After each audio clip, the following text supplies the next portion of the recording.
Check this out, guys. A Novritsch SSG11 Full Thrust. I just got it at a Black Friday sale at Tactical Airsoft Supply in Layton. Let's go ahead and unbox it. I'm going to modify it a little bit, and then we're going to bench test it. All right, so what we get in the box is not a whole lot. We get the online guide. We get 3 FPS rings, the small, the large, and the medium.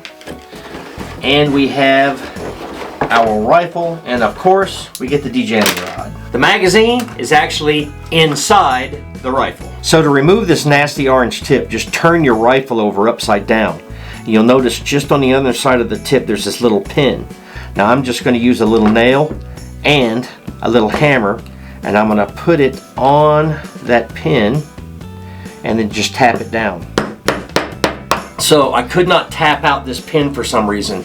In my non-full thrust SSG11, the pin just tapped right out. This one wouldn't budge. So I ended up drilling it out with an 1/8 inch drill bit. But this plug that's on here is reverse threaded, which means it's righty loosey, lefty tighty. So just get you a pair of pliers and you can take it off, and it's going to be pretty long, I can tell you that, when I finally get it out. So I just twisted my arm off getting off this nasty orange tip.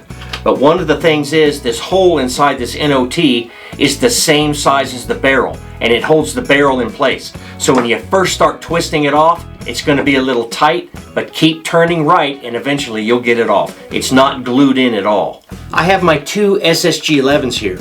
One is a full thrust, one is not a full thrust. So how do you tell the difference by looking at them? Alright, so it turns out right here on the upper assembly, right next to the bolt, there's a little tag. One says 6mm, the other says 6.44mm. But here's the big problem. I have just spent the entire day swapping out parts on my full thrust and my non-full thrust to see if there's a difference in the parts. Turns out there's not. So now my full thrust is actually in the gun that says 6mm, and my non-full thrust is in the rifle that says 6.44mm. So it turns out the only difference between these two rifles, the full thrust and the non-full thrust, is the hop-up chamber and the inner barrel. It turns out the pistons and the nozzle are exactly the same. So I hope that sometime here in the near future, Novritsch sells an SSG11 full thrust kit. That way you don't have to buy the entire rifle. I got my full thrust at Tactical Airsoft Supply in Layton. They also have a store in Salt Lake City. So if you're in northern Utah, stop by and let them know that Shreq sent you. The only problem is I don't know if this is the 2.7 joule or the 3.2 joule. So let's find out with the Chrono. And the first shot, I got 321.1 FPS, 2.97 joules. So it looks like I have the 3 joule configuration. Let's take a couple more shots. All right, 2.96 joules, 320.9 FPS. Next shot,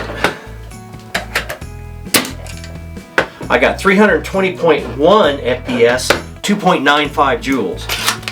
That FPS to me is very consistent. Next shot, I have 2.96 joules, 321 FPS. Let's do one more shot. I have 320.6 FPS, 296 joules. That, guys, is crazy consistent.